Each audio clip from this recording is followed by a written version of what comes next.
was a movement. A male crouched, muttering. Nazir told himself not to panic, to be calm, collected, clever. He was safe here. He was surrounded by people. Police, reporters were coming. Nothing bad could happen, except more long days in transit. He and Mariam had been stuck at Keleti station for 5 days, a halt in a journey that had lasted 3 weeks.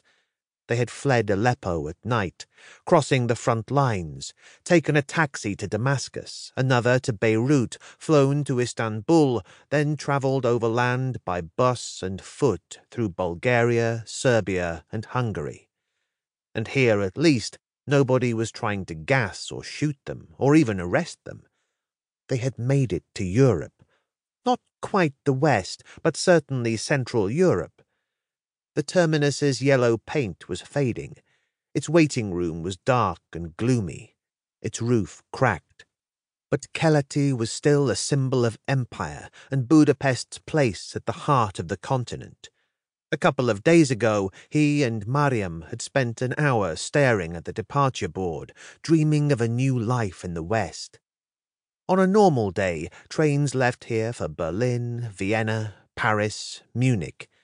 But these were not normal times. 24 hours ago, the government had closed the western border to the migrants.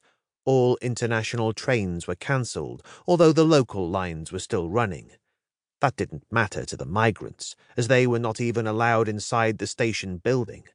A line of riot police stood in front of the entrance. Every few minutes they moved aside to let the early morning commuters through, then stepped back into place, their arms crossed, their faces impassive. Nazir drained the water bottle, heard the man's voice again, and then lay very still.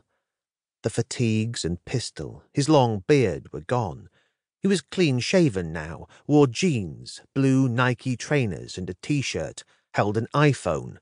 Could have been any one of hundreds of middle-aged men from Syria or Iraq or Afghanistan camped out at Keleti as they trekked through Europe. But it was him. The puckered scar above his right ear, a burn from an incendiary bomb, decided the matter.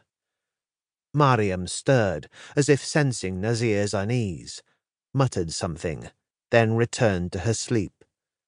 Nazir slid deeper into his sleeping bag, hiding his face. He tried to listen, focusing hard, could catch the inflections of the man's Aleppo accent, but not the words. Nazir watched through half-closed eyes as the 2 men to whom he was talking sat up and gathered their rucksacks. Where were they going? Nazir looked at the line of taxis that stood by the side entrance to the station.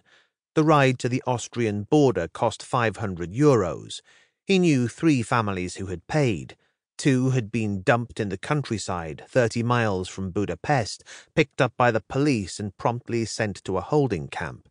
The 3rd had been left 15 miles from the frontier. They had also been arrested, but were released after paying another €500 to the police and had made it across. 2 days ago, the elder son had sent an SMS from Vienna. For now, there was nothing to do at Keleti except wait and watch. One of the taxi drivers he saw was also looking at the 3 men. Nazir had noticed her on the 2nd day, firstly because she was a woman and seemed to be the only female working the station. She was in her early 30s, Nazir guessed, tall, with shoulder-length, dark blonde hair, brown eyes, and an easy smile. Secondly, because she never seemed to have a fare. Every time Nazir looked, she was there, smoking, laughing, chatting with the other drivers, and she was friendly, unusually so. Nazir had exchanged pleasantries a few times with her when he'd gone for a walk. Her name, she said, was Ildiko. Nazir had been a silversmith in Aleppo. The cheap jewellery, rings, and bangles that Ildiko wore somehow did not suit her. The last time they chatted, he realised that she was also surprisingly well informed about what was happening at Keleti. The territorial divisions between the Arabs, Africans, and Afghans, and even the squabbles between the Syrian opposition groups.